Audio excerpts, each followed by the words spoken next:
All right, you guys, welcome to another installation of the Wholehearted Podcast. I am Tyler, your wandering therapist, and I'm out here at the Bud Phelps Wildlife Management Area in Logan, Utah. This is a place where I used to come and train my dog Rooster. They plant pheasants here during the pheasant hunting season, and so this is where I'd bring him out. We have a lot of memories together here, and I thought this would be a good place to come and shoot this episode today. I just wanted to take a minute and tell you a couple of stories and a couple of thoughts that have been really present in my practice this week. I think this conversation has come up probably 4 or 5 times in different settings, in different groups, in different arenas, and it's kind of just been on my mind, so I wanted to share it with you. And it has to do with love and how we see our relationships, our loving relationships, especially those of you who have spouses, and how we set expectations in our relationships that often actually set us up to be disappointed. And I'm telling you guys something that your Disney training growing up with all of the Disney movies you watched is wrong and completely false, and actually is setting you up for marital discord and discomfort. And here's the problem, is with every Disney movie that you've ever watched, there's this idea of true love. And true love means that we end up finding each other, we end up falling in love, we end up becoming Twitter-pated, like Thumper says in Bambi.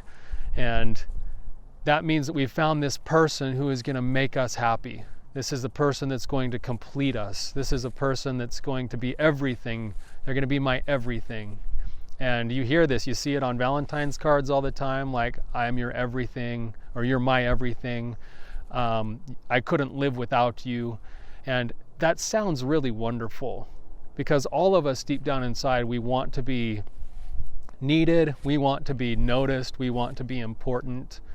But there's a flaw in that thinking, in the sense that if both of us are coming into a relationship together, and if I'm coming into my relationship with my wife expecting her to make me happy and be my everything, and she's expecting me to make her happy and be her everything, there's a piece missing.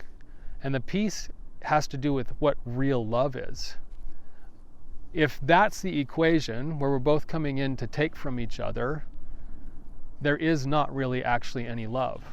Because love, in many ways, is an action thing. It's a giving thing. It's something that I have to do to step into and offer, instead of come into and take.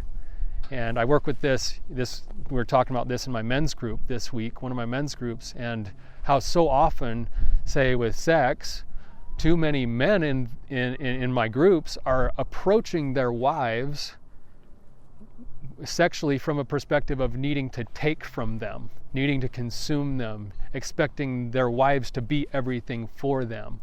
And in a way, they're trying to answer a question about themselves, that I'm enough, that I'm valuable, that I'm loved, by taking from their wives. And what ends up happening is that it feels hollow and empty in the aftermath.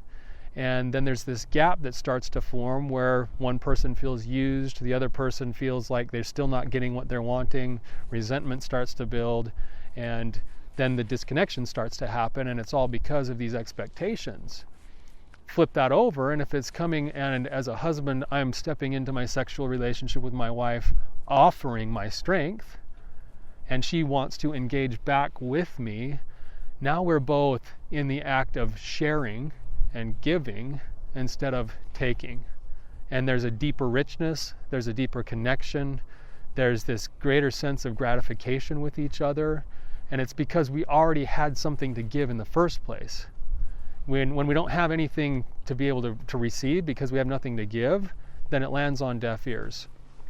And so this conversation has come up in lots of different ways, and it started me thinking about some of the basic premises that go way back into, let's just get biblical for a second, and we talk about in the New Testament, what's the first great commandment?